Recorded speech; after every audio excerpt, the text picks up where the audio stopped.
Assalamualaikum warahmatullahi wabarakatuh. Waalaikumsalam warahmatullahi wabarakatuh.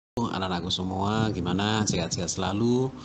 Dan hari ini kita belajar bahasa Indonesia untuk materi analisis unsur puisi. Terlebih dahulu, marilah kita berdoa menurut agama dan kepercayaan masing-masing. Berdoa mulai.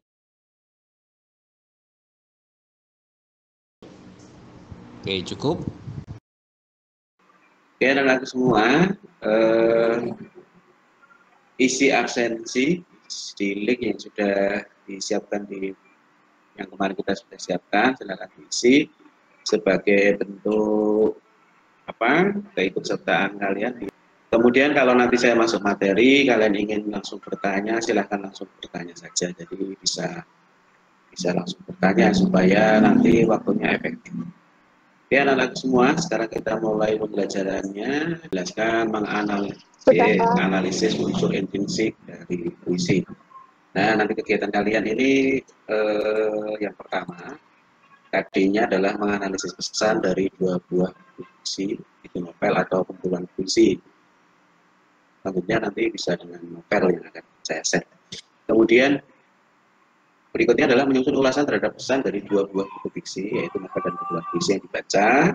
Berkaitan dengan situasi kekinian, nanti kalian bisa kaitkan dengan situasi yang ada di saat ini. Kemudian 7 indikator pencapaian kompetensi atau IPK-nya, kalian nanti diharapkan bisa menganalisis unsur intrinsik kumpulan puisi yang dibaca, menemukan amanat dari kumpulan puisi yang dibaca. Ya. Indikator keterampilannya, nanti kalian bisa menyusun ulasan terhadap pesan dari kumpulan puisi yang dikaitkan dengan kondisi sekarang, kemudian mempresentasikan, menanggapi, dan merevisi hasil kerja dalam diskusi kelas. Ya. Diskusinya di mana nanti? Diskusinya nanti di WA group yang sudah disiapkan. Diskusinya bisa menggunakan voice note, bisa menggunakan teks, atau diketik saja nanti bisa seperti itu. Oke, anak-anak semua melalui tujuan pembelajarannya yaitu melalui diskusi nanti di Google Siswa, di Google Meet ini nanti kita diskusi sebentar, atau di WA group nanti dapat bisa menuliskan unsur pembangun dari kumpulan puisi yang dibaca tepat. Kalian nanti bisa menuliskan unsur pembangunnya itu ada beberapa. Kemudian setelah menuliskan unsur pembangun, kalian nanti bisa menganalisis intrinsik dari kumpulan puisi yang dibaca dengan tepat. Juga kalian bisa mempresentasikan, menanggapi, dan merevisi hasil kerja dalam diskusi kelas. Itu ya anak-anak semua, AD dan IPK serta tujuan sudah kita share. Nah, untuk pertemuan kali ini kita bahas khusus yang puisi dulu. Ya. Nah, ini silakan isi presensi di sini, kemarin sudah kita share. Kalian isi dan saya lihat. Anak-anak semua, yang pertama kita bicara tentang pengertian.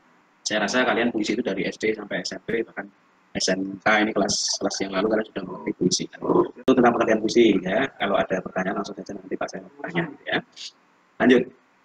Di dalam puisi ada unsur penting. Yang pertama unsur intrinsik, kemudian yang kedua adalah unsur ekstrinsik. Ya, kalian perhatikan.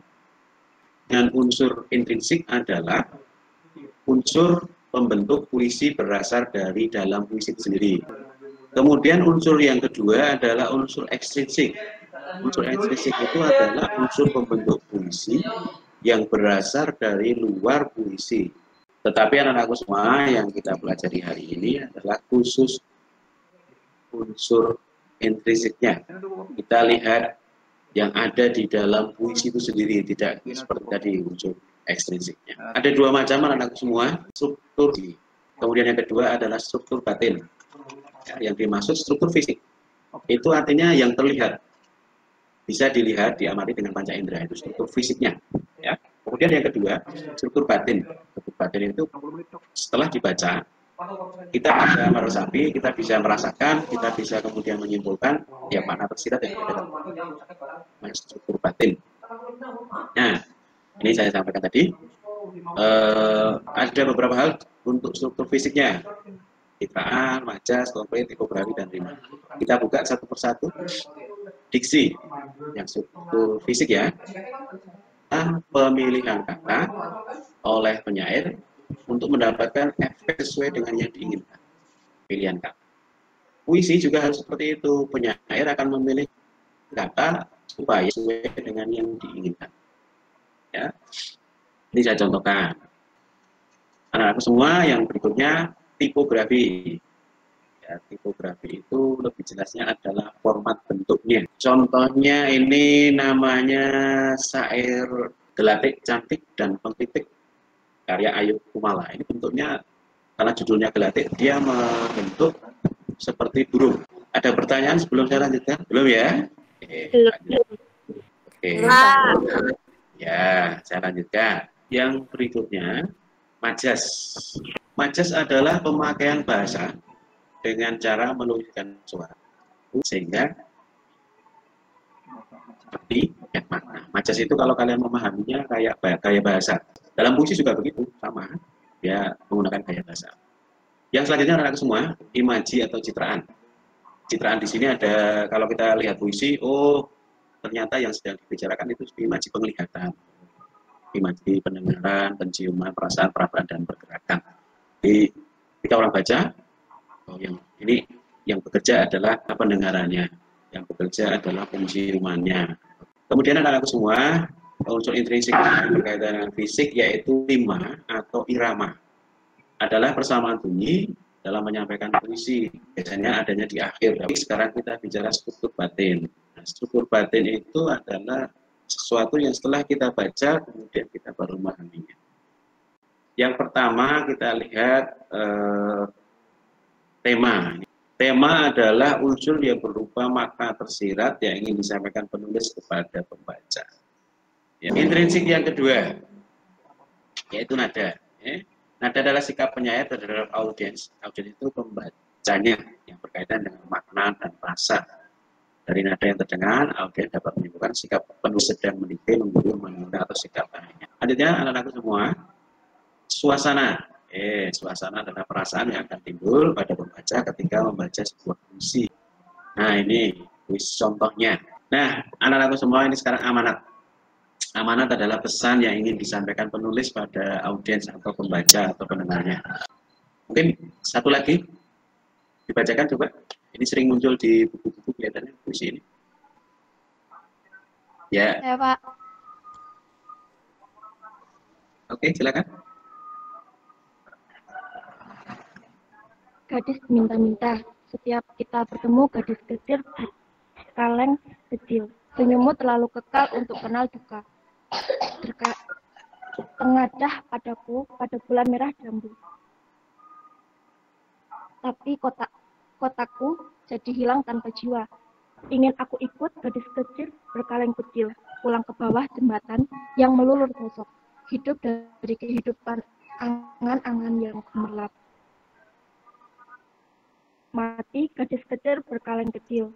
Bulan di atas itu tak ada yang punya, dan kotaku, hidupnya tak lagi punya tanda. Terima kasih.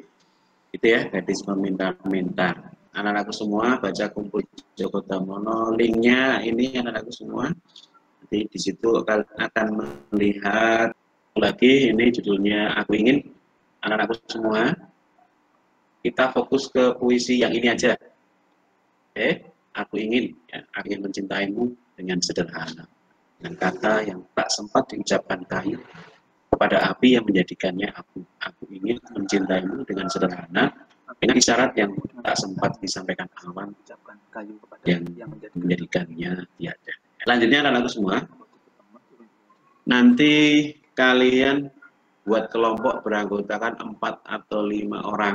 Oke, anak-anakku semua, di samping Google Form yang untuk penilaian kognitif, nanti saya sharekan LKPD untuk penilaian afektif dan juga penilaian psikomotorik. Gitu anak-anakku semua, silakan diikuti dengan baik. Ayo silakan, mungkin ini diskusinya atau apa, belum kita tutup materinya. Ayo anak-anak semua.